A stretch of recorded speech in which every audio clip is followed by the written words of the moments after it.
I'm Cadey. And it's your co-host, Cori. And this is the Press Next podcast. And listen, y'all, we obviously have some people here that have not normally been with us. We have two guests on the show. And I'm going to let them introduce themselves. So, Casey, you want to go first? Yeah. So my name's Casey Graham. I currently live in Abilene, Texas. Been here about 7 years. I absolutely love it. We just bought a house. So Hey, my house turn up. So yeah, that's about it. I work in a retail banking position. I'm an assistant manager there. Absolutely love my job. Love my life. Not gonna lie. Feel like I'm at the top right now. So Well, congratulations Good. and welcome to the show. And our other guest is Maddie. Maddie, you want to introduce yourself? Hi, I'm Maddie Green. I'm currently a student at Oklahoma State, so I'm living in Stillwater, and I'm finishing my 3rd year. So one more year, and I'm done. Getting close. I know. Ooh, what are you majoring in? I'm an English major. Nice. Please do not. My English is all kind of messed up, so I Oh, hope it's that's not annoying okay. you. It's okay. Oh, I use all type of different vernacular. So we are excited to have them on the show today. We are going to be talking about a very could be triggering topic. So we do want to give that warning for you all. So this month is Mental Health Awareness Month. The topic of discussion specifically with this episode is eating disorders. So here's what we want y'all to do. The movie is called To the Bone. You do not have to watch it. It is on Netflix. The movie is called To the Bone.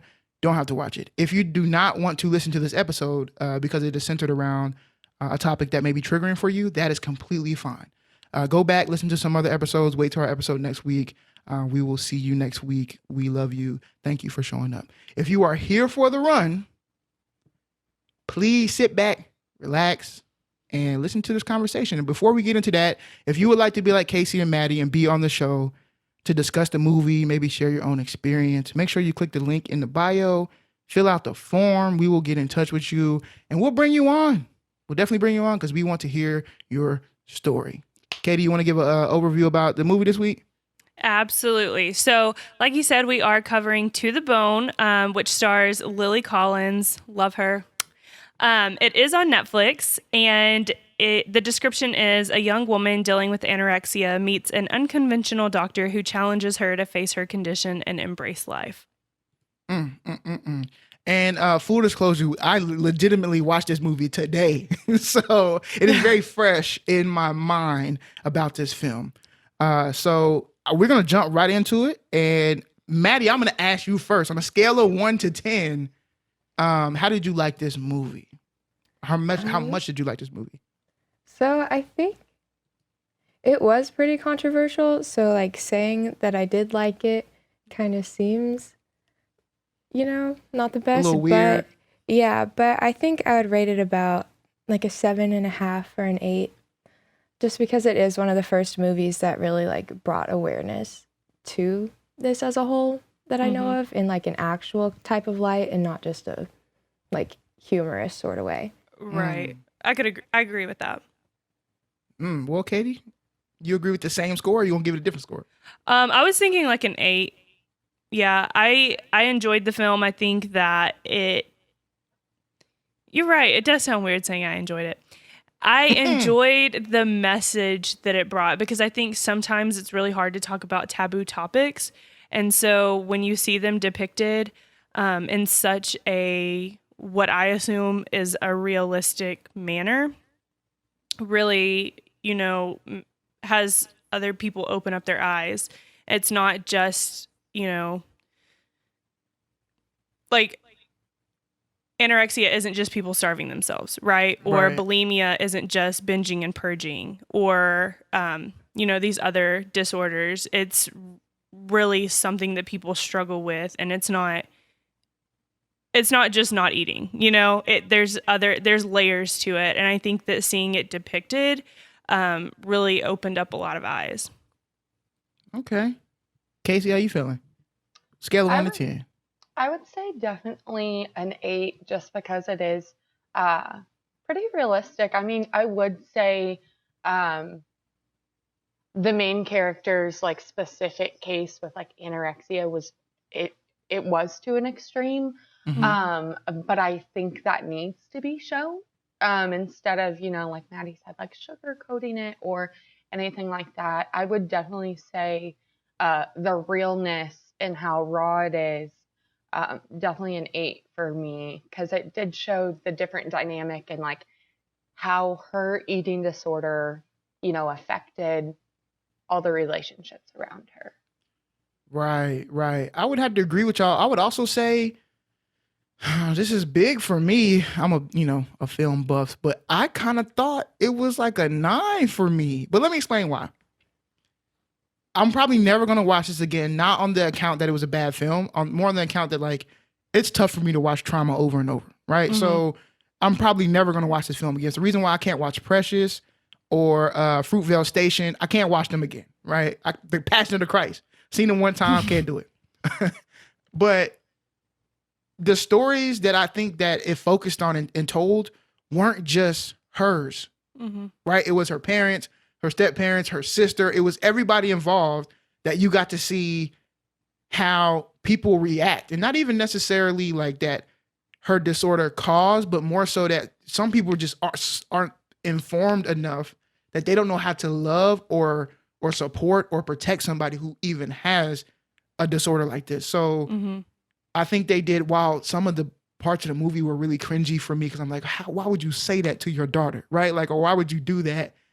But I know better. I'm a little bit biased, right? My background is in counseling and psychology. That's the DSM-5 right there, right? So Right. I'm a little bit biased, but at the same time, I have to understand that there's a plenty of people out there who have no idea how to support and to deal with anything of that nature. And I think that the film did a good like thing of showing almost every aspect of who is going to be around you if you are going through this. So my next question, and you kind of Another go ahead. another thing that I really liked about this is how they included a male as well, because it showed that it's not just a female disorder. It happens with everyone, whether they're male or female. Okay. I kind of want to talk. I want to unpack that.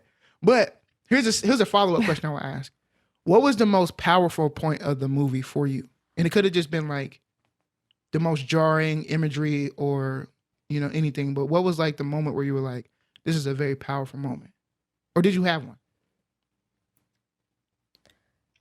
So for me, I would say there's a part in the movie where they talk about like that chocolate bar, that candy bar, Mm. and then he like brings it out in front of like a group and is like trying to force her to take it. Mm-hmm. And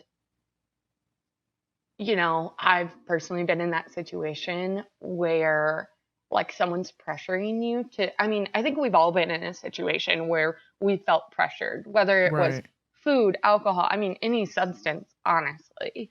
So, for me, like her reaction to that was so natural, like so normal. Like I think if anyone would have been in that situation, they would have, snapped. And I think that Mhm. really showed her relationship with food, like, so that was definitely a big scene for me. Yeah, definitely. Yeah, I agree with that. And also when she didn't take it, but she did the next day and she was sitting at the table and everyone went dead silent and was just staring at her. And I was like, y'all are in the same situation. Like, why are you staring at her? Clearly, this is a big deal for her. Don't make her uncomfortable. Right. What about you, Maddie? Okay, so this one, it's like a little more like towards my experience of why it Mhm. kind of meant a lot, but where the part where they go to the like exhibit, where it looks like the rain is falling on them, but it's the Right. light and everything. Because the first time I was in treatment, we did an outing like that, and we went to this really big art museum, and it had this like really, really magnificent garden in the back. And I remember just like standing back there and just like having a feeling of knowing it'll be okay and that I can do it. for some reason, I don't know what it was about the garden or just the art or nature or whatever, but there's something in that I think is important towards some people's recovery. Yeah, that's Wow. awesome. That is amazing. Like that is as somebody who admittedly has never struggled with this at all, that was a scene that kind of I didn't understand. But in talking to you, you having a connection to that scene, that's why this is why I love movies and film. Like how incredible was for somebody like me to have missed that, and for you to be like, no, this is a very powerful moment because this is something that I've also experienced. Incredible. Incredible. Yeah, that is incredible. Powerful What about you, moment for Corey? Oh, for me, okay. Oh man, I feel like there's a lot. The counselor in me, I think the powerful moment for me was, you remember when they were in I don't know what you call them. It kind of looked like a little hut. But it was at nighttime and her mom came in and was like, "Hey, can I feed you?" That conversation, and then like she fed her as if she were a child again. The reason why that was powerful for me is that when we talk about therapy and what is unorthodox and what can be therapeutic, it can legitimately be like anything. And so, for instance, you can be with a client and do something called the empty chair, right? Where, especially if you're talking about somebody who has passed or somebody who's gone or something, and you are talking to somebody who is not necessarily there, but you're able to still have a very cathartic experience. Literally, you can find therapy in some of the wildest places. And so for that scene, I was like, this is incredible. This is very powerful. And nobody's going to understand it but them two. Mm-hmm. Me as a viewer, me as like somebody who's an aspiring counselor, I get why they use the technique, but the connection between them two, they're only going to understand. And also it showed that sometimes the therapy is the chain and the connection between a person and another person, or a person in a system, and not just a person, right? Like they need more. They don't have all of the support. And I feel like I've even been there in my life where it's not just I can just suck it up, right? Which is the conversation she had with the doctor, and keep going. It was like, no, I need support. I need somebody else. So I feel like for me, that was like mind blowing. I almost dropped a little tear, but I didn't. I did, because the second most powerful moment to me is when she was laying on the ground and she was in the tree and she saw herself. Yeah. Right. I guess depicting that was her rock bottom. Very powerful. Casey, you want to say something? No, I would say along with that scene, like where her mother is feeding her, you know, as someone who has been through therapy and used unconventional tactics, I guess you could say, like it makes sense. It made all the sense in the world to me. Mm-hmm. So. Okay. Yeah, for me, the most powerful. So I think I have two, and they both seem so minor in the grand scheme of the movie.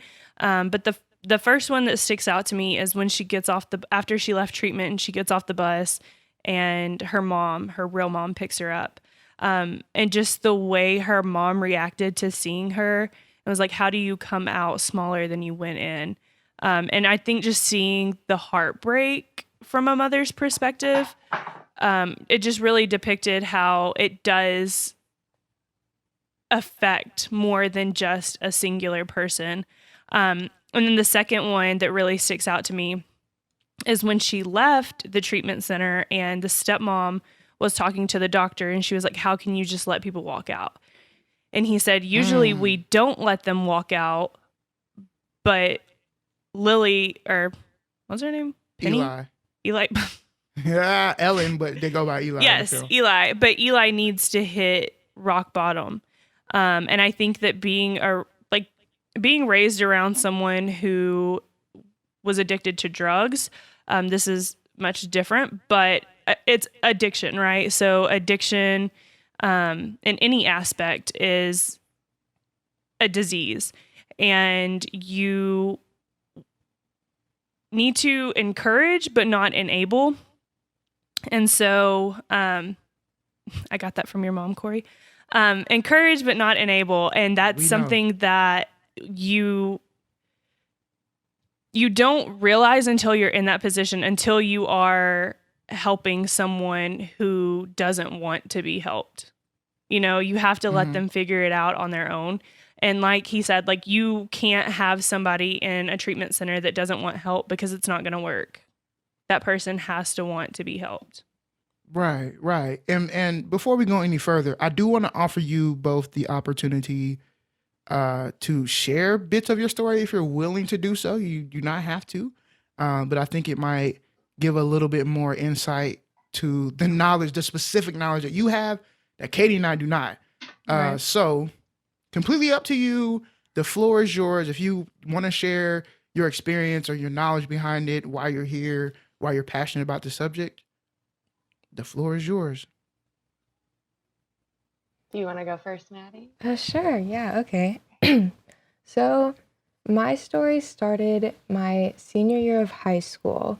I was the oldest kid of 3, all girls, and like I was in all AP classes. I had a lot of like pressures on me to be kind of perfect and like the example. So I don't really know why it started, because it wasn't really a conscious thought. It just kind of happened. The first time like I restricted, and I just kept doing that, and I didn't know what it was. I didn't think it was an issue or anything until like somebody at my school, and it was a pretty big school. I graduated with like 1,400. So wow, that's huge. Yeah. But somebody talked to my teacher, and I knew one of the vice principals, so the vice principal like called me out of class and then had to call my mom, and they made me go to the doctor, and then within a week I was in a treatment center, and I stayed there for 2 months, and then I got out, finished senior year. Was doing pretty good, but college and some other things happened, and I ended up going back into my eating disorder. And then at the end of fall semester of my sophomore year, I went back to treatment for another month. And that time it was more by choice, and it was with adults. The first time I was in an adolescent unit, so it was all like 17 and under. So, and I was 17, so I was one of the oldest. But this time I was 19, one of the youngest. But that time it stuck a lot more, and I was able to actually take what I learned and stay in recovery since then. So, yeah. That's awesome. Okay. Well, we are very glad that you are here, and very thankful that you are vulnerable enough to share that, not only with us, but for people who are listening. So we appreciate it. Yeah, of course. So if you don't mind sharing, what do you think made it stick the last time, or the latest time? I think with this most recent time in treatment, I realized like I just wasn't happy, and that giving into behaviors all the time and not having any energy and just being like a shell of myself wasn't the way I wanted to live anymore. As much as like my disorder gave me control of something in my life, I realized I wasn't in control anymore, and I needed to take care of myself if I wanted to like have a family one day and just have like an actual happy life. Okay. Thank you for sharing that. Definitely. Casey, would So you like to share? Oh, my bad. I didn't mean to cut you off. Go No, ahead. you're fine. So I'd say for me, like from a very young age, I started noticing either comments from like family members or even my own parents. So I'll just be honest. My entire family is overweight. My dad, my uncle, my grandparents, you name it, and they are severely obese. So along with that comes a lot of medical complications. So, everyone's diabetic in my family for the most part. So when I was a young girl, I would always remember like family members being like, oh, you might want to watch what you eat. Like, you're on this side of the family, everyone's diabetic because they overeat and this and that and that. So from a very young age, I would say like not having a good relationship with food. So counting calories like in elementary school, Wow. and I never really realized what trauma that would bring on later in life. I was also an athlete growing up, so I was a dancer, and so with dancing, I always felt like I was in the middle. So like I always saw these like really thin dancers that had so much control of their body, and I was like, I want to be like that, because then I knew girls that were bigger and they were in control of their body and their movement, but I knew that if I were to get big, I was scared the health problems that would come to it. So I was in the middle, but I wanted to be one extreme or another at some point, because I was like, maybe it'll make me a better dancer, which now sounds crazy. But I would say from like a very young age, like my parents didn't allow like a lot of like high sugar foods in the house. So like no snack cakes, no pop, which is like soda. I'm about to say pop, girl. So like she's no a Midwest Pepsi, girl. no Coke. Yeah. So like we weren't allowed to have anything like that in the house. Like when it came to like cereal, we had like, like the traditional original like Cheerios, and like you would like sneak the bag of sugar to like add some flavor to it.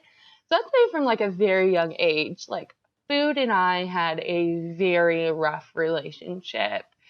Fast forward, I had a lot of like ups and downs in high school. I had one of my best friends was admitted to an inpatient facility for her eating disorder, and it never really hit me that like my relationship with food was unhealthy until I was 24. Was probably like my biggest, I would say, downfall as far as my weight goes.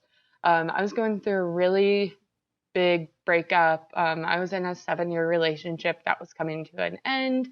I was just beginning to live on my own for like the first time ever, because like even though I moved out of my parents' house, I still had a partner that I lived with. So the stress of all of that like triggered me not eating. And then by the time I noticed anything was wrong, I had lost like 40 pounds. Wow. And I remember I would meet people and they would ask me if I was sick, like from like a terminal illness. Like they were like, is she okay? Like, is she like dying? And, even my boyfriend's mom, I had met at that time, she expressed like how concerned she was to my boyfriend. And, all of his family members then were, everyone just thought I was sick, but like didn't know what I was sick with. And I guess it took me hitting rock bottom to be like, okay, I might have a problem with food. So I still to this day count calories, and it's just something. I pick up a package, flip it over, and that's the first thing I look at is the calorie content of a food. And so relating it back to the movie, when she said that the feeding tube was going to be 1,500 calories, like that was probably the most triggering part for me because I was like, oh, like I think I'm like well now, but I still count calories every day. And like if I were to have a meal with 1,500 calories, I'd probably freak out. Wow. Yeah, that Okay. was like a Honestly, thing.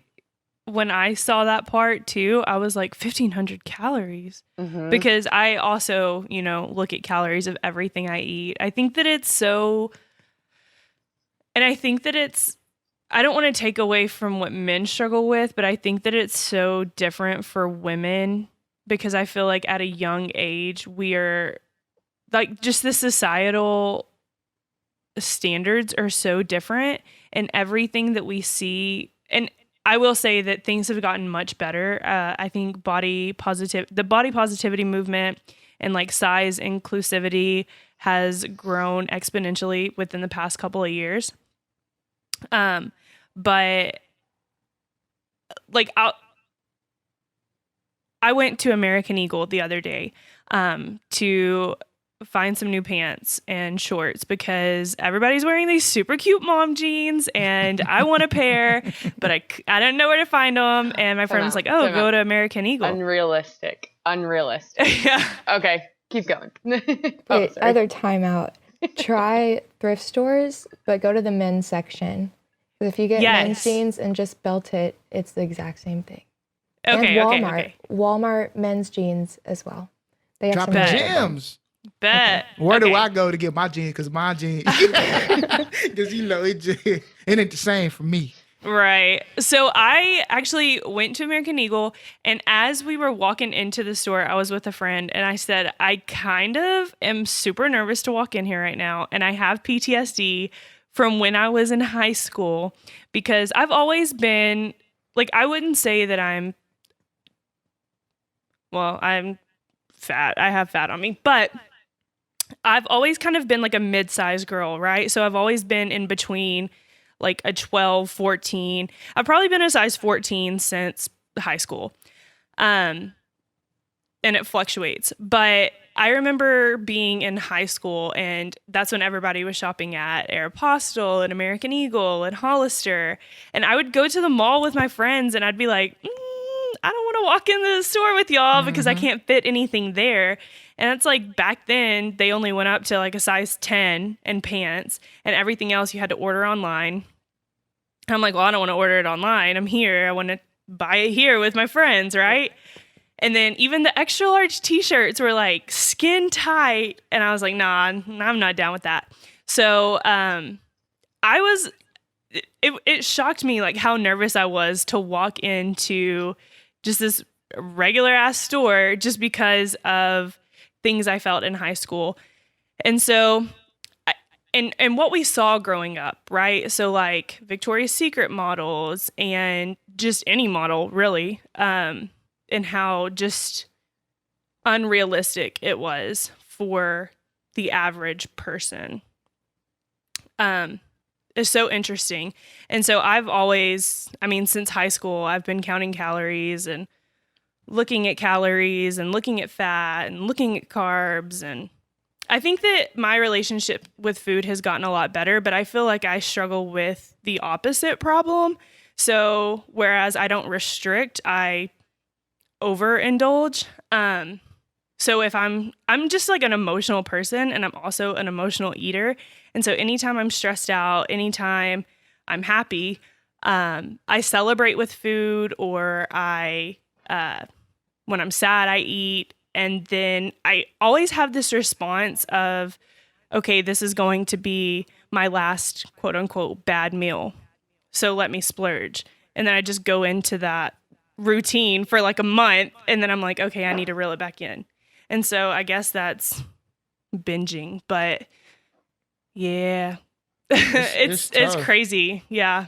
It's tough. It is very, very tough. And the mindset for both, I think, are still very different, but there are some similarities and stuff. And again, thank you both for sharing that. And I think that absolutely for me, it definitely has given me more insight. So I know that it will be for those who are listening and viewing. So I have a question, and I feel a certain way about this, but I want to know how y'all feel, which is, uh, I think all four of us on the screen right now have been through very traumatic aspects of our lives and the things that we have dealt with. So my question is, do you feel like films about trauma are necessary? 100%. Why? So I think everyone has trauma, in some way, shape or form. Kind of back to what like Katie was saying earlier, like it's an addiction. So whether it's like an addiction with food, whether it's one extreme or another, or drugs, alcohol, anything like that.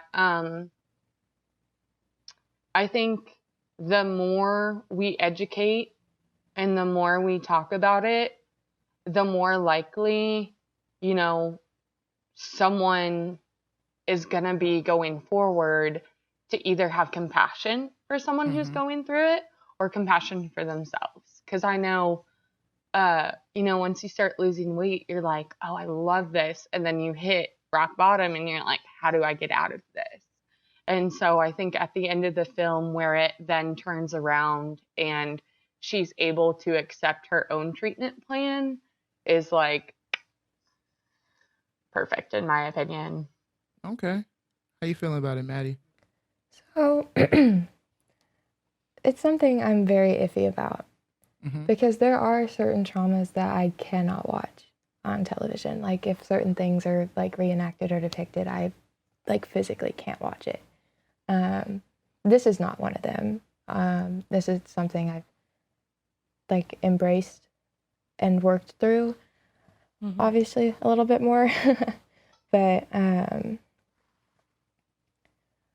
I think the only problem with a movie like this being so like graphic and so honest is that this was with my group of treatment people, this is where their problem lied with it, was that it could give people an inspiration, that people could like glorify it or romanticize it, because that's a common thing. And sometimes all it takes is something like that to make like an eating disorder that's like dormant in somebody's mind like start to gain traction and start to pick up. And so that's why I think it depends honestly on like the viewer on whether or not they're able to view certain traumas.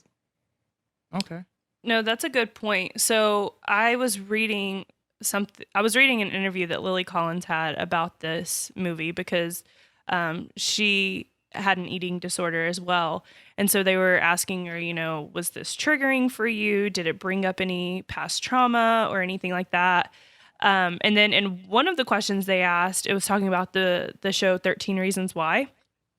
And I remember that being super controversial when it came out too, because it was talking like parents felt, or people in general felt, that it was promoting suicide or romanticizing suicide. And I could see how this movie could relate to that as well.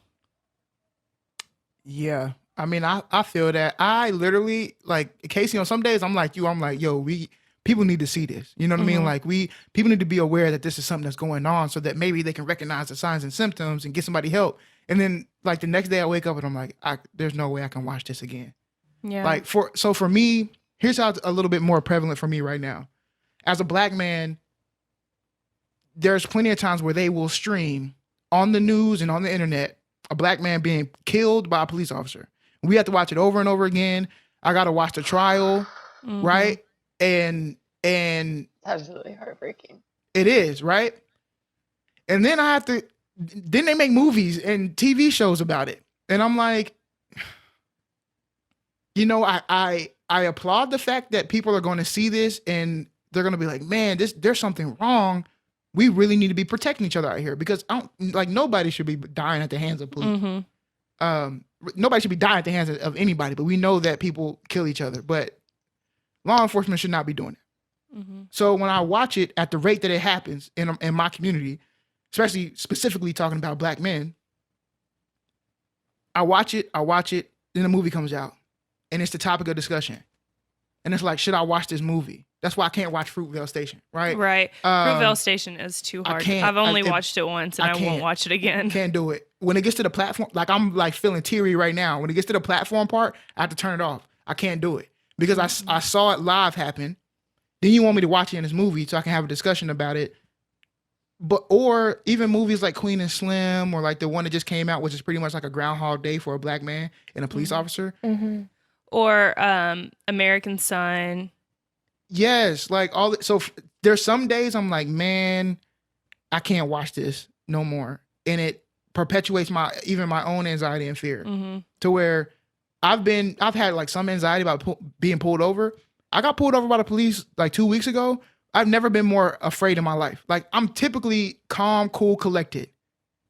I couldn't catch my words. I was shaking, and for like no reason, for good reason actually. Right. But I've never been in that moment. So part of me is like, I want people to see this because they have to know what's going on. And the other part is like, I don't want to see it. So on one end, I don't want to watch it, but on the other end, I want others to watch it. If that makes the most sense. I'm so perplexed when it comes to this. I agree with you. And I think that my thoughts on it are, like you said, Maddie, it depends on the audience, because I feel like some stuff people just won't grasp or won't even try to understand until they see it depicted. And so that's where I'm like, okay, this is necessary, because there's some things that people just don't want to learn about, or that people are completely oblivious about.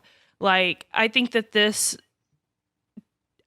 depicts it well. I wish we would have seen, and I realized that it was her journey in an inpatient facility, and so you're going to see the extremes, but I wish we would have seen more of the not so extreme, like, because I feel like that's, I don't want to say it's more realistic because it's taking away from the extreme, but I feel like it's more what we would see, or what we would experience. And so I wish we would have seen more of that.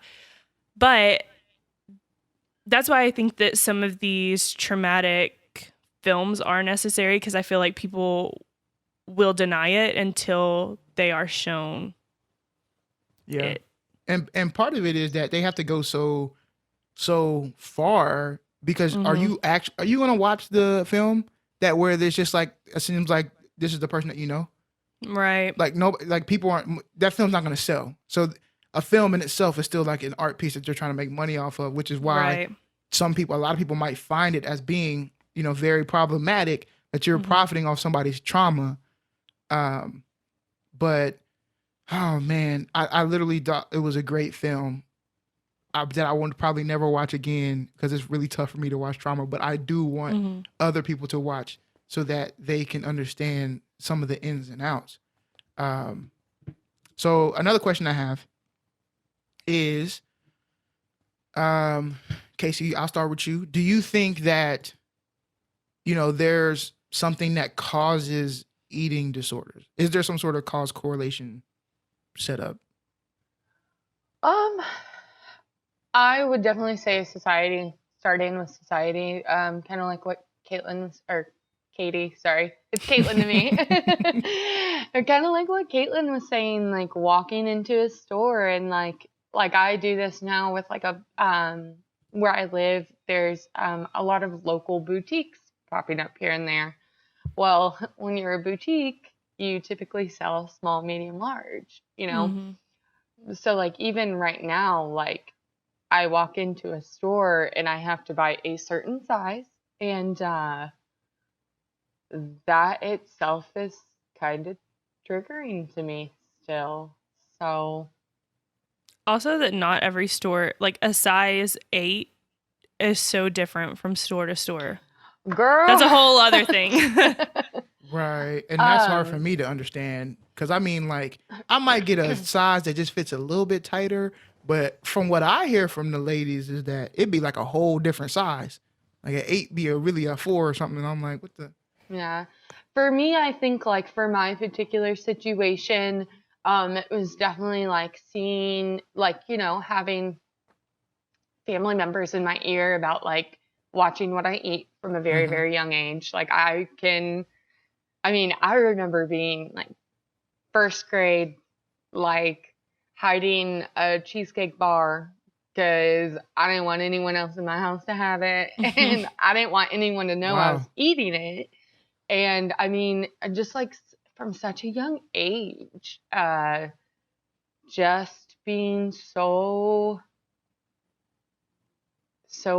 I aware is not the best word for it, but just being aware of like what food can do. Mm-hmm.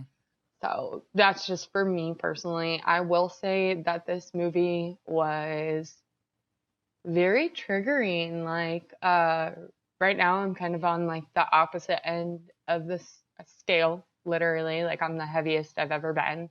And that itself is like a day-to-day process, Mhm. like 100%. Like, I'm not gonna sit here and tell you like when I walk out into the grocery store, like I have two things. I'm like, what do I want that tastes good? What do I want that's not gonna make me gain weight? Like, which is impossible. So I feel that. How about you, Maddie?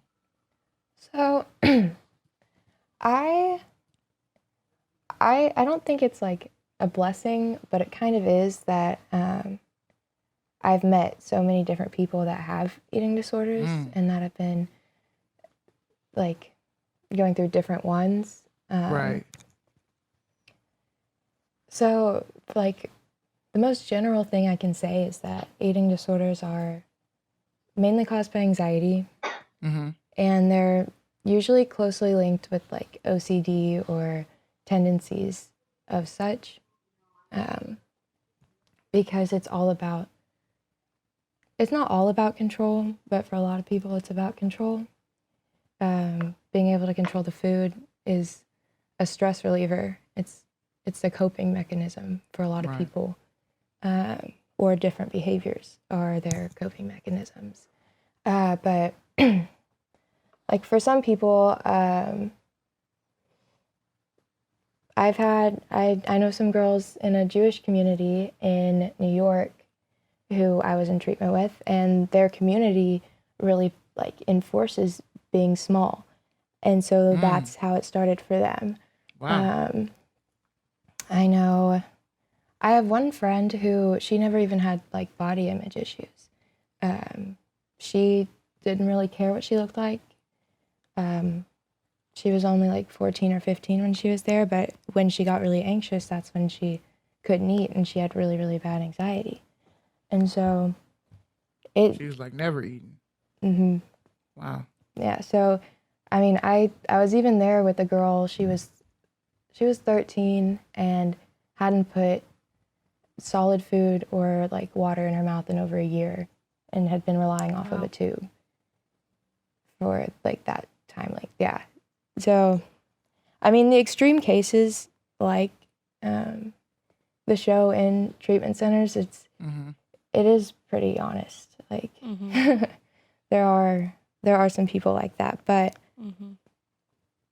the good thing is though that you do see that treatment centers can help people, and not every. I think an important thing too is that not every center is meant for everyone.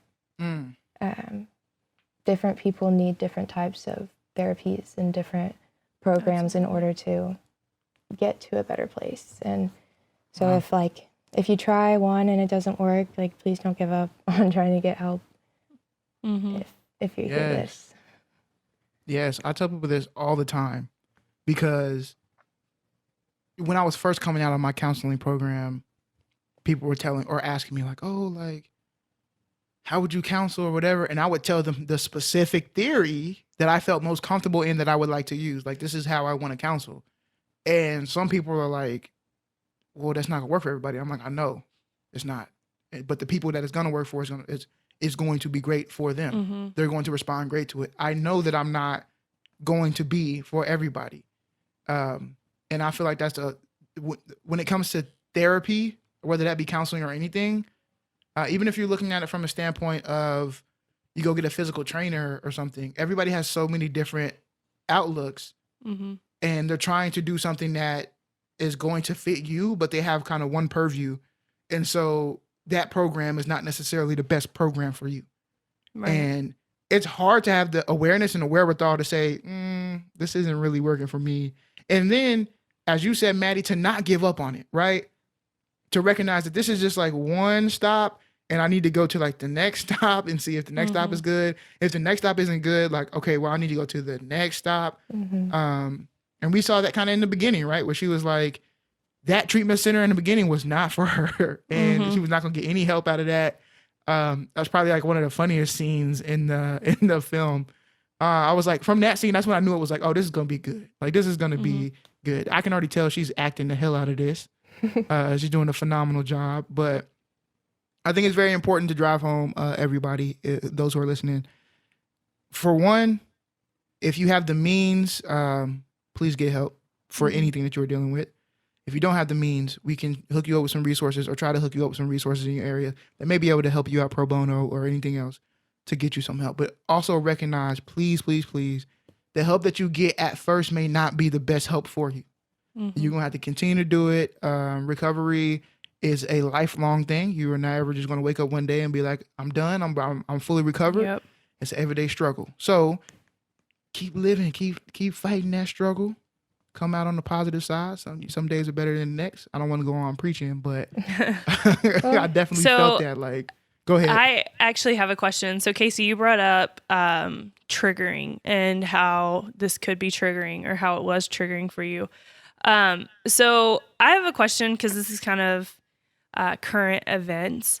Did either of you see the Demi Lovato situation where she went into a froyo place and obviously we know Demi Lovato has struggled with an eating disorder for quite some time, and she's on the recovery, and she went into a froyo shop, and basically she was saying that it was already hard for her to go into this froyo shop because when she was going through her eating disorder, that's what she would eat because it was kind of like a low-calorie ice cream, and that she knows that people with eating disorders tend to go towards froyo. Well, in the shop, she was saying that there was marketing for diet culture, and that this froyo shop was diet culture vultures because they had like sugar-free options and guilt-free cookies and like the Larry and Lenny protein cookies and all of that. So what are y'all's thoughts on that? Go ahead, Maddie. Okay, so this is like my soapbox. I absolutely cannot stand diet culture and the way that so many people are making money off of people's insecurities. Speak on. Because it like breaks my heart that this business, it's just a business, has been able to influence just what women and men and everyone in between think they need to be and look like in order to be like happy and successful. And I won't lie, when I was first out of recovery, I would get kind of as mad as Demi when I would see stuff like that, like when they would promote like keto friendly and stuff like that. And they did it in one of the grocery stores on my university campus, and I got really upset about it. And I sent an email, but I didn't like make a scene or anything. But it's just because it's something that's so dangerous. People don't realize how like dangerous it actually is when you start dieting and doing those things to your body, because you can cause physical side effects years down the line that you aren't even aware of. Like I have stomach issues now. I think it's IBS. They haven't really figured it out, but there's like that, and then it has the highest mortality rate of any mental illness, which is the same as the mortality rate for childhood cancer currently. Yeah, So, that's something that Demi put in her post. She said that and eating disorders are I think the second most deadly behind opioid addiction, or second most I don't want to say popular, but like for yeah, lack of better terms, like the most frequent. people are most affected by it. Yeah. Yes, Yeah. by eating disorders as opioid addiction. And then people were coming back and saying that like those sugar-free options are for diabetics and things like that. So I guess my question is, how do you manage your triggers? How do you continue on when you do have triggers? Because I think that we all have things that trigger us in different aspects. So how do you cope with those? Sorry, you cut out a little bit. Can you repeat that? Yeah. So Okay. when you are triggered, or when you see something that triggers you, how do you deal with that? Like, how do you keep moving forward, and how do you keep it from setting you back? I guess like for me personally,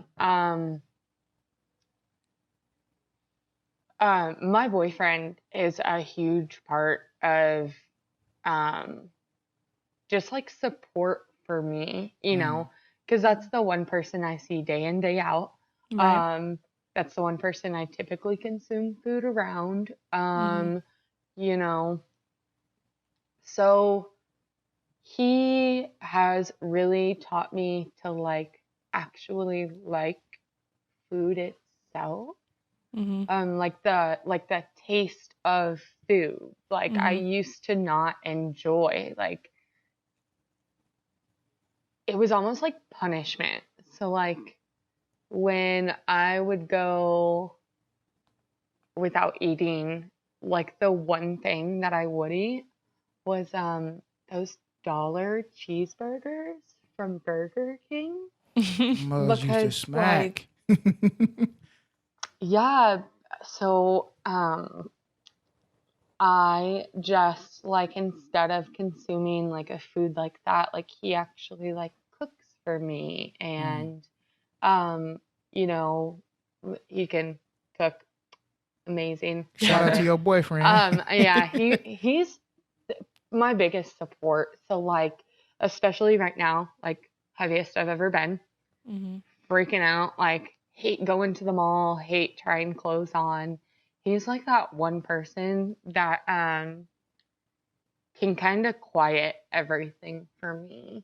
Yeah. And it's not in the sense of like, I don't know if you guys have ever had this, like, you know, those friends you have that are like, oh, shut up, you're not fat. Like, Of course. you're like, you're like, in the back of my head, no matter what you say, like, Right. telling me to shut up and get over it is not like the way to do it.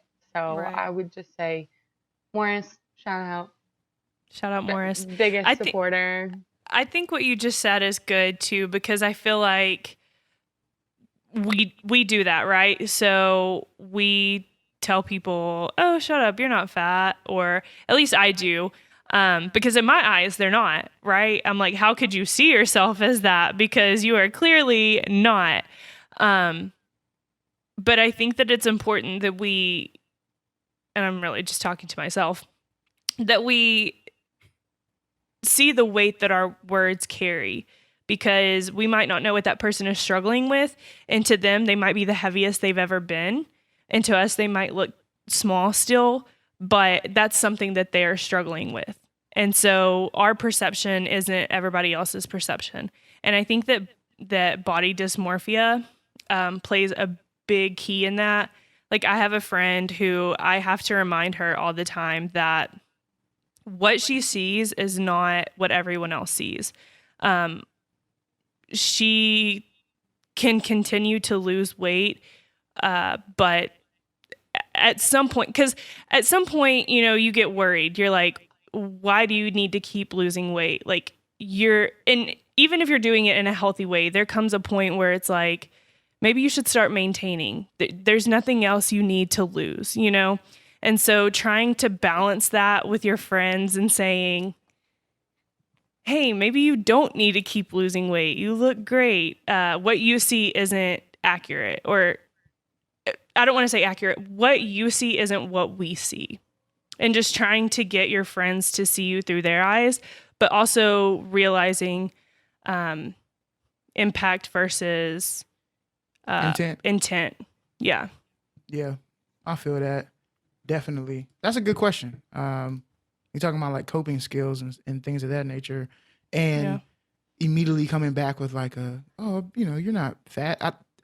We've been like, I think I do it so often because I've always been like the quote unquote fat friend. And so I'm like, everybody's smaller than me. Right. And I've been that way too. With me, I've struggled with my weight always because I've been like a big guy, like always. Well, not always. I was a kid. I was thin. I like to show people my like, this is proof that I used to be skinny photo.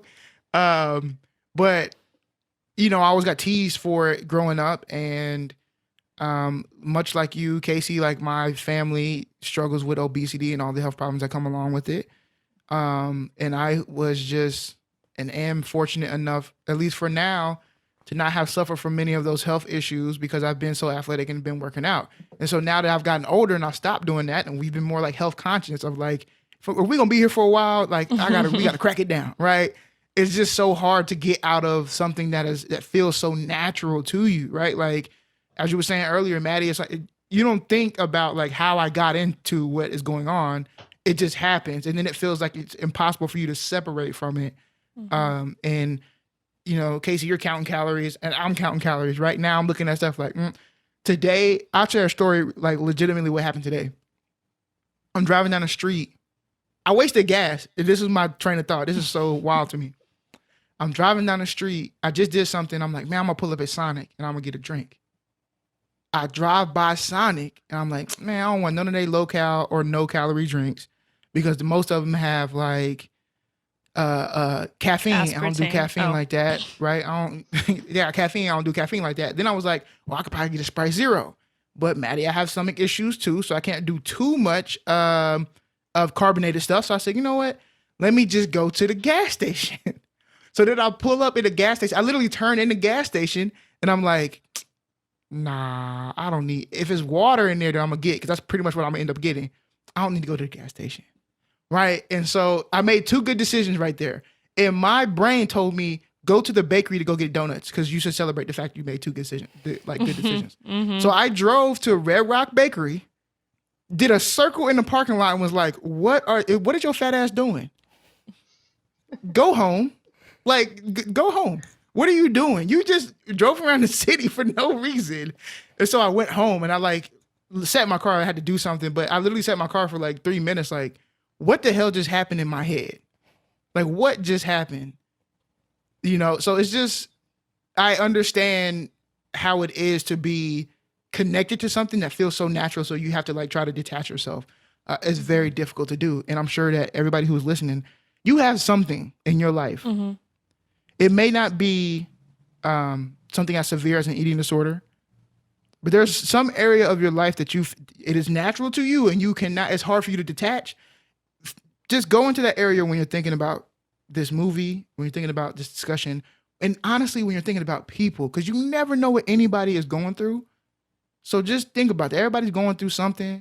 Mm-hmm. And when they are saying something specifically even about themselves, it's literally for them to get out. You don't have to rebut it to try to make them feel better. Because oftentimes we don't make them feel better. We just, well, I knew that, you know what I'm saying? Oh, you're not fat. First off, stop lying to me. I am. It's okay. Okay. I know this. Now you're just trying to make me, don't patronize me. That's what some people might say, but it's wild out here in these streets. It's stuff especially with stuff like that. So my question to y'all, to both of you, Madi and Casey, is, with the knowledge that you have, there might be somebody who is listening now, who's watching now, who is struggling from an eating disorder. With your own experience, your own knowledge, what would you say to that person? If they are getting help, if they're not getting help, but just who is just trying to get through the next day, what is your advice to them? I can go first. But I think acknowledging that there is some sort of issue, or just at least coming to the realization that maybe you do need some sort of help, or that something isn't totally right with your relationship with food or the way you feel about eating. And at least just telling one person. And because making it real and saying it out loud and telling someone, or even just texting someone, it's one of the hardest steps, but it's one of the most important steps, because then you have the opportunity for people to hold you accountable. Because there will be days where you don't want to be held accountable, and you don't want to listen to anybody else. And I mean, eating disorders are really stubborn. They are very, very stubborn, and the people who are trapped and consumed by them, they oftentimes will not want help, or don't think that they're sick enough to get help. I know that was something I struggled with, because I never was underweight. Even though I was anorexic, I never technically like hit that point. So I didn't think that there was anything wrong. But when I realized like what it can do to your physical health, and just how mentally you aren't the same person, and you don't have the energy, and you just start living a more miserable existence, it gets to the point where you have to ask yourself if that's something you want to keep giving into, or if you want to give yourself a chance to try something new and take care of yourself a little bit more, and take that time to really understand your mind and why you're doing some of the things you're doing, like what could be causing it. Because if you never really go back and fix the root of the issue, you never can really heal from it fully. You're just kind of band-aiding it. Right. That's what I was thinking. Yeah. And I think that was also a big difference between my first and second time. I didn't really think I had a problem the first time. And so I didn't think I had like past traumas to go work through or process. But just spending time with yourself and trying to process things and all that, it's one of the most beneficial things, even if you're not going through an eating disorder, just to do a little mind check. I feel that. Casey, what about you? Yeah, I would say Maddie said that beautifully. I mean, like, there's most likely something underlining from it. Like, so, like, you have there's an issue, but what's really at the root of that issue? So I would say, like, not even if you're the person going through it, but if you're a person that is observing it, you know, going back to that conversation of like, oh, I feel fat because I have body dysmorphia. Like, if you hear someone say that, you can't really dismiss it off as, oh, you're not fat.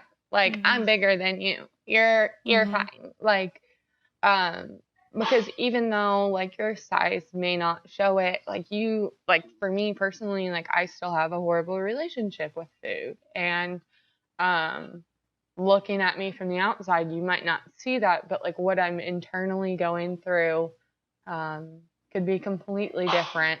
Also, if you are not currently in therapy, get in therapy. There are so many ways to go to therapy now with, now that we're in COVID, you don't even have to go to an office. And like, say you don't have an issue with food, you have an issue with how your body looks. Like, getting to that deeper rooted issue might take a professional. Right. And taking the initiative, it can be expensive. But going to therapy one time a week, that costs $35 as a copay. I mean, there's other assistant programs. If anyone needs help, message me. I can help you find something in your area at least that financially assists you. But just getting to that root issue and really, what are you going to do about it going forward? Oh, yeah, those are you both spoke on that beautifully, and I think you both mentioned something that I think is important as well with Maddie, you said you were never underweight, and Casey, you said that you still struggle, even though it may not look as that. I think that when we think about eating disorders, we think that you have to see like bone protruding under the skin to think that somebody is going through something. Right. And that's what we see. And I think that it's important even for people listening who have a bad relationship with food, or not, I don't want to say the word bad, an unhealthy relationship with food. If you think you do, it's okay to get help. There's not a standard that you have to meet to be considered unhealthy or an unhealthy relationship. You don't have to hit a certain weight before you're like, oh yeah, this is a problem. And I think that catching those things early will help keep from having larger issues down the road. Definitely. So with that being said, I do want to thank you very much for coming on the show, for sharing your experience and your story, for giving us some more insight, giving our listeners some more insight. And do y'all want to shout out your social media just in case somebody wants to follow you and connect with you? Okay. Casey's like, I don't know. I'm old. I don't even know what my like handle is or anything. I might have to look that up. Maybe we can link it on like the Instagram post or something. Yeah. Okay. Yeah, we'll do that. I will do that. I will link their social medias if you would like to connect with both of them. I really did enjoy hearing from you two. Definitely having. Thank you so much for sharing. Yeah, definitely. Thank you for having me. Yeah, and I also want to say my DMs are also open for like questions or advice or just anything about eating disorders. I used to have a recovery account that was anonymous. Oh, nice. I didn't keep up with it just because college got too busy, but I'm very comfortable with talking to people if they need it. That's awesome. Good luck on your endeavors. I hope to see you cross the stage here soon. Casey, you already know what the deal is. Shout out to your Come boyfriend back too. to Texas, And right? if he out here cooking, we got to pull up so he can cook me something. You know what I'm saying? Cause y'all need to come for those enchiladas. hey, I'm in there. It's like 5 pounds in one sitting. I I'm in swear, there. but it's We had worth some it. enchiladas last week, didn't we, Katie? We did. Yeah, I'm in there. And I wasn't even like a huge enchilada fan, but I think I am now. He makes his own sauce. Like, Bomb. y'all need to come through. I'm gonna come through definitely. All right.